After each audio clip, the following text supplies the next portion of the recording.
Okay, this is the audio for Identity Careers of Older Gay Men and Lesbians by Dana Rosenfeld. So, C. Wright Mills argued that biographical narratives are not just accounts of lifelong experiences, but they're also shaped in significant ways, in both form and content, by the ideas and values of the historical period in which they're embedded. Right? You can't understand someone's, diary, for example, without understanding the time period they came from. Right? This is why something like Anne Frank's diary is used as a cultural text in order to understand the experiences of a young person during the years leading up to the Holocaust, right? Because the narrative is intricately linked to the historical time period. So these identity careers, the basic point that's being made in the reading is that these are affected by the historical time period. So in the case of this research, the emergence of gay liberation in the late 60s and 70s divided participants' lives into an era in which homosexuality was stigmatized and a new period where being gay was increasingly viewed as a positive identity. So this affected their memories of sexual experiences and the identity issues that flowed from them. So for homosexuals who came of age in the early to mid 20th century, their experiences in their youth up to their middle age was one of stigma, shame, and negativity. The construction of homosexuality in the culture really hinged on these ideas of being a medical, legal, and moral aberration. So this is how people were viewed. And of course, they were treated terribly as a result. So there were actual medical procedures to quote unquote cure people of this mental disease of same-sex attraction, sometimes going as far as electroshock treatment and lobotomies. Legally, homosexuals had no rights, as sodomy laws were used to target them. Interesting fact, the reading doesn't get into this, but just interestingly enough, sodomy laws, right? If you understand, interestingly enough, linguistically, when we think of the term sodomy, we think of a particular sex act, and that's because it was associated with homosexuals. But in reality, sodomy just means any non-procreative sexual act, right? Which there's a lot more of than anal sex. So what's interesting about the original sodomy laws is that they were levied at everyone, meaning even if you were like a married couple in your own home, consenting adults, that if you had sex that was non-procreative sex, that was illegal. So did that mean that the government was busting down the doors of all these heterosexuals, right, and questioning them as to what they were doing in the bedroom? Of course not. It was a law that was on the books that was supposed to be applied equally, but was specifically used to target homosexuals, right? And so what's interesting about this time period is that those sodomy laws basically made the sexual act of being homosexual or lesbian illegal. And they would associate the act with the person, right? So meaning if you're homosexual, you're going to engage in anal sex. If you're a lesbian, you're going to engage in oral sex. Whether or not those things are actually true to that individual, right? You didn't actually have to be sexually active for the stigma to affect you because of the sex acts. So by making the sex acts illegal, they made the people illegal as well, right? So that's just an interesting side note on sodomy laws. So anyway, when it came to the presentation of gender, people had to wear a certain amount of gendered articles of clothing, which is an interesting part of history as well, or they could be arrested, right? So, and homosexuality was seen as amoral or against the beliefs of religion. So homosexuals were characterized as perverts and sexual predators. So it was also seen as a medical, a pathological condition. And this provided an identity and a language for people that could help them make sense of their desires, and they could describe themselves and their position in society as a result of this label. So the term homosexual, again, another fun fact, first came about in a medical journal in the late 1800s. So the language and understanding of homosexuals in the culture told those who identified with the category that they were negative and they were stigmatized. So of course this affected those homosexual identity careers. So the author talks about how the respondents that were older, those who were born between 1906 and 1931, who were aged 39 to 64 at the time that gay liberation started, they recounted their identity careers as knowing from a young age that they were different from others in some fundamental way. So some didn't act on this awareness for years. Most of them spoke about looking for accounts of their identity in books and other cultural representations, which at the time were awful. I mean, horribly awful. And actually, I'm going to include a video in here as well that's one of those examples. That was a literal PSA played in school to associate homosexuals as predators, child predators, right? So when people have those kind of weird hangups or understandings of homosexuality today, there's an origin point, right? Because literally, think about how impactful that is for a child sitting in a school, right? When you see this video and it basically labels anyone as homosexual as threatening, perverted, deviant. That's obviously going to affect your the way you look at these people. And again, that's going to affect your self-concept if you identify. So this is so much more impactful too, because it wasn't just some random source or some random content. This is through an educational system, so it almost has more of a justification to it, just like having it be a legal mandate, right? Just as it being a medical thing. These things are all institutions in society that have a lot of power to them in order to label people, right? So I will include that PSA in here. It's called Boys Beware. It's really awful. And yeah, I apologize for that, but I will include this in at the end of this slide, or actually right here. But just to kind of mention a little bit further, when it comes to representations in the media, I mean, again, this wasn't really discussed in the reading, but just in general, it's fascinating that, there was a long time in Hollywood that there was a complete blackout for homosexuals, right? You couldn't see someone with a homosexual identity, in film, especially not in early television. And once those representations started to happen, they were horrible stereotypes, very offensive stereotypes, right? So obviously that's going to affect someone that's looking for themselves, right? If they look up the term homosexual and they see in literally people were looking it up in the dictionary or the thesaurus or things like that to try and understand, and looking up the term and seeing that someone was abhorrent, less than stigmatized, or literally a medical condition, obviously affected people's self-concepts, right? So again, I will add that PSA right here.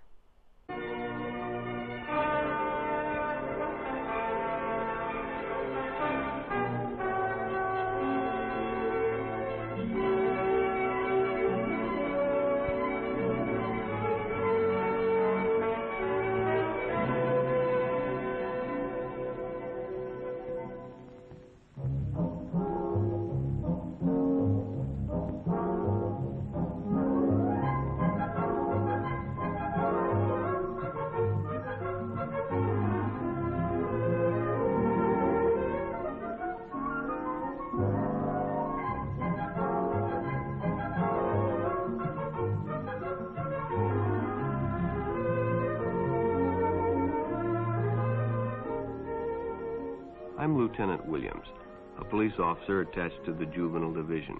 I'm on my way to Monroe Junior High School to talk to a group of young people. That looks innocent enough, doesn't it? Lots of young people hitchhike. Seems like a good way to get from one place to another. But sometimes there are dangers involved that never meet the eye. Let's take the case of Jimmy Barnes. Jimmy played baseball all afternoon, and he didn't feel like walking home, so he decided to thumb a ride.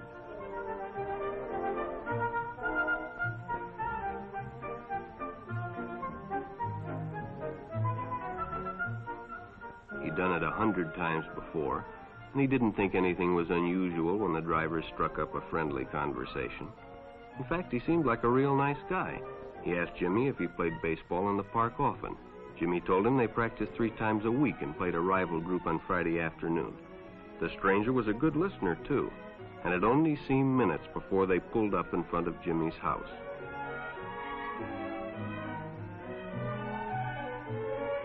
When Jimmy got out, the stranger gave him a friendly pat. Then he told him he'd see him again, as he always drove by the park on his way home.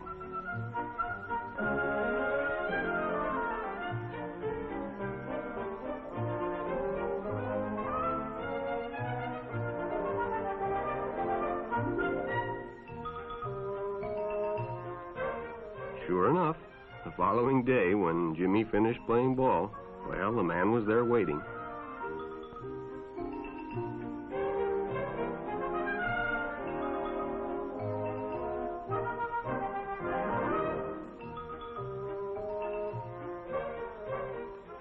They stopped at a drive-in, and the stranger treated him to a Coke. During their conversation, he told several off-color jokes, but Jimmy had heard others before, and, well, it made him feel big to so easily win the confidence of an older person.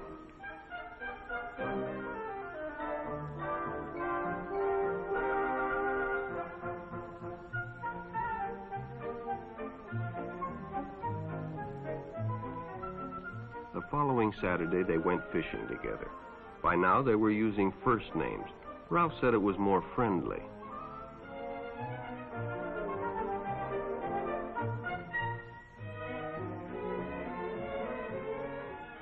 Jimmy hadn't enjoyed himself so much in a long time.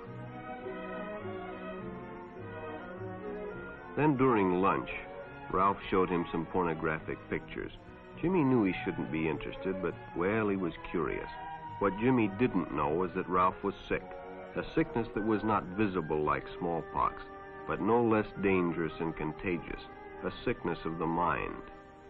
You see, Ralph was a homosexual, a person who demands an intimate relationship with members of their own sex. But by now, Jimmy felt a fondness for Ralph, and they continued to go places together.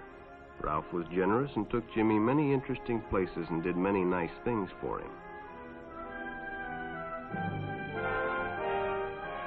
He bought presents and even gave him money, but payments were expected in return. You see, Jimmy hadn't recognized Ralph's approach soon enough. When Ralph first asked Jimmy to go fishing alone, he should have discussed it with his parents or teacher. Finally, Jimmy told his parents, and they reported it to the juvenile authorities. Ralph was arrested, and Jimmy was released on probation in the custody of his parents. But all homosexuals are not passive. Some resort to violence, as in the case of Mike Merrick.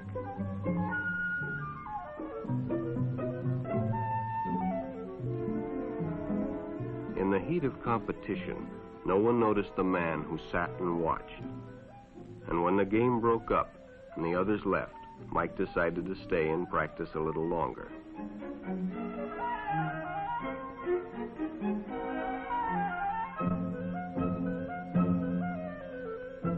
The stranger joined him. He was friendly and, well, it was better than playing alone. But after a few shots, Mike realized he had already overstayed his time and suggested he better leave. The stranger told him if he'd like to stay longer, he'd be glad to drive him home when they finished. Sounded great to Mike. Chance to play longer and get a ride home, too.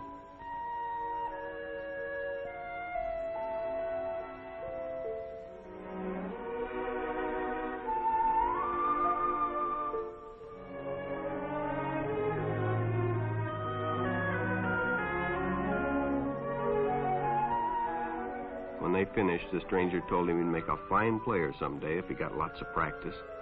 The companionship, the praise, the friendly attitude dispelled any misgivings Mike might have had about going with a stranger. He probably never realized until too late that he was riding in the shadow of death. But sometime that evening, Mike Merrick traded his life for a newspaper headline.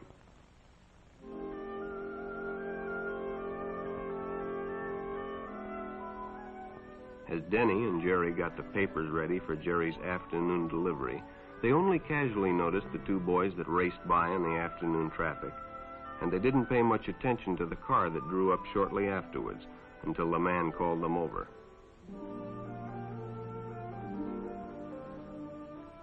Had two boys been by on bicycles? The boys nodded they had. Could they recognize them if they saw them again? Well, Denny guessed he could. Then hop in, the man said. Those are stolen bikes. Without giving it another thought, Denny got in and the car sped away. Jerry watched. He'd been told many times, if a friend got in a car with a stranger, to write down the license number. It didn't seem to apply, but, well, fortunately, he marked it down.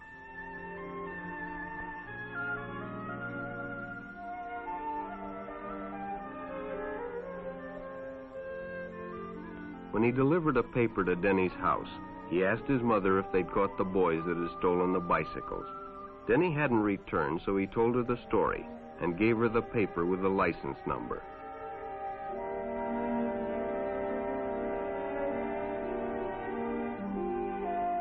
Being a careful parent, she decided to call the police.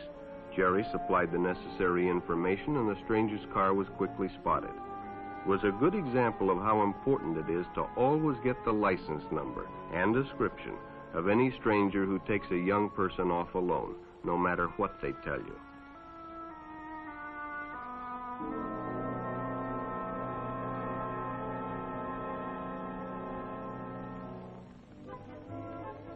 Public restrooms can often be a hangout for the homosexual. Bobby and his friends hadn't noticed the man who had been in the restroom when they changed, and as it was late, he suggested they take the shortcut under the pier, but the others preferred to take the more traveled way home.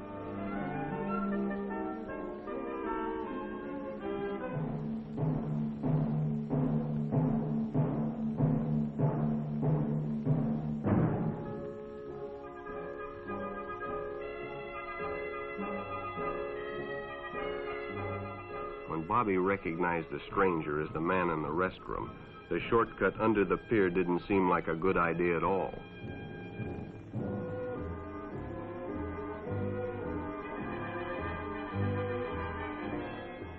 After all, it's more fun to stay with your friends anyway. Bobby had made a wise decision. It may have saved his life. The decision is always yours, and your whole future may depend on making the right one.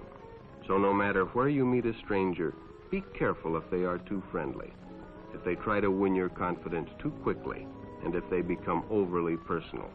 One never knows when the homosexual is about. He may appear normal, and it may be too late when you discover he is mentally ill. So keep with your group, and don't go off alone with strangers unless you have the permission of your parent or teacher.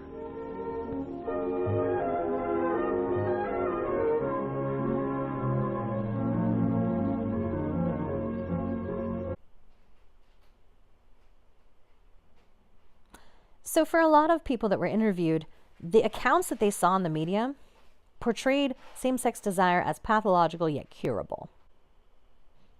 So this affected participants' understandings of themselves, and they described feeling caught between a need to understand and pursue their desires and the need to avoid negative implications of the stigmatized identity, because if they fulfilled their desires, this could make them subjects of ridicule.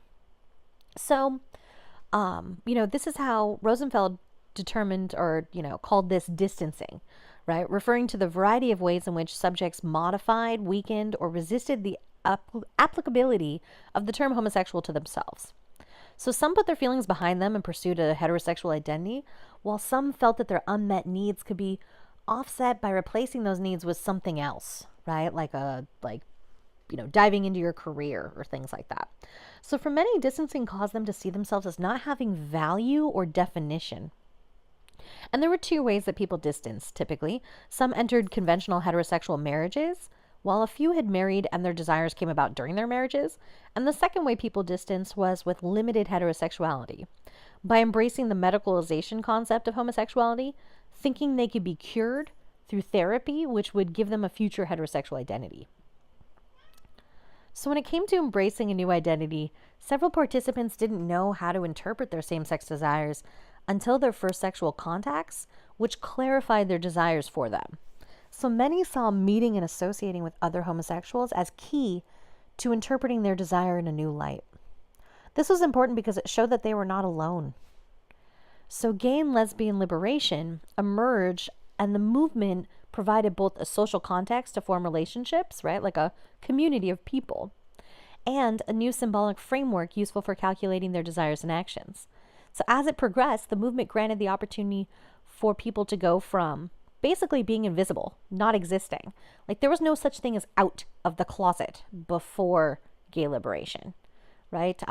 There's actually a great film. I think I'm going to put a clip in here for you, but that I show in my social problems class that, it's called Stonewall Uprising, about, the Stonewall, sometimes they call it riot, that was kind of like the beginning of this whole movement, basically where people were like, they're just not going to take it anymore, right? This being treated as second-class citizens, being, shook down by police and these kind of things, being stigmatized.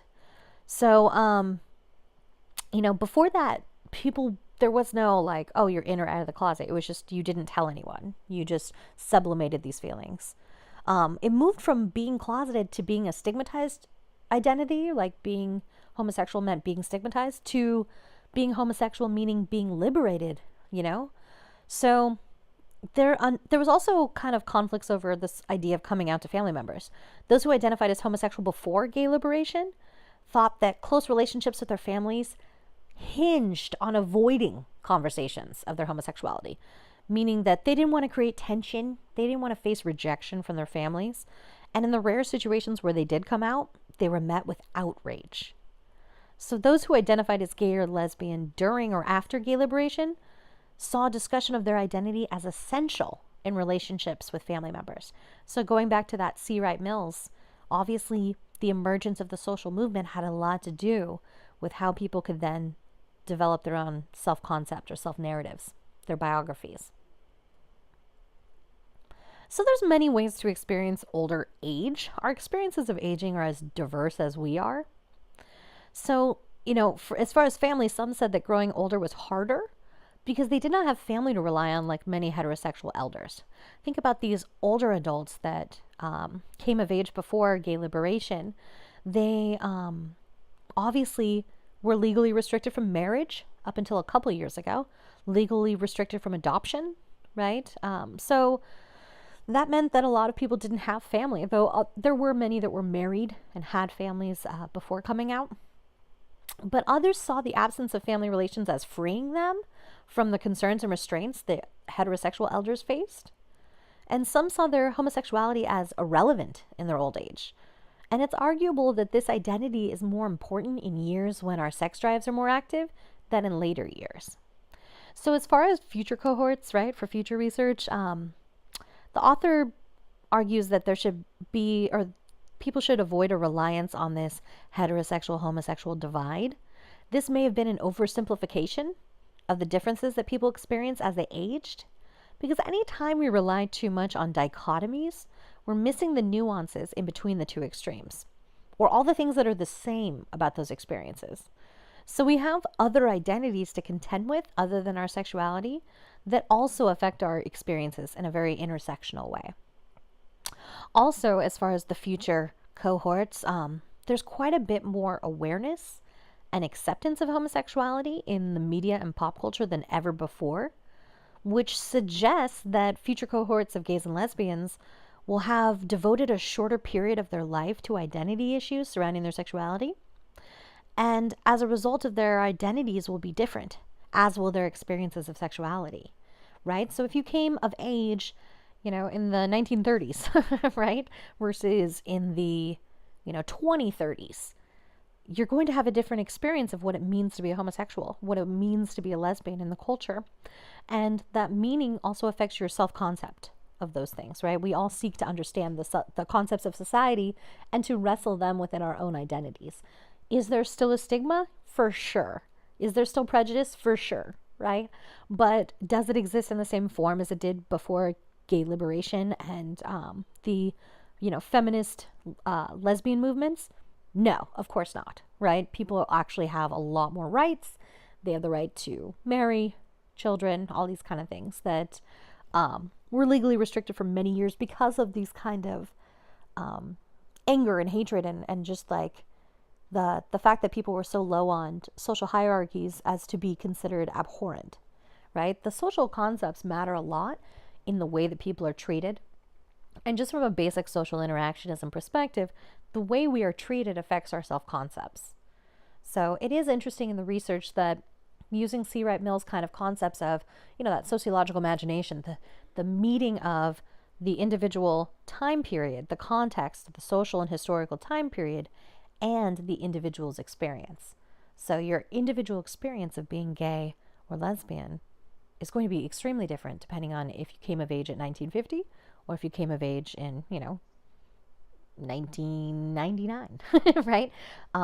Because of the way the culture has changed itself, obviously that's going to change the way that you then self-identify.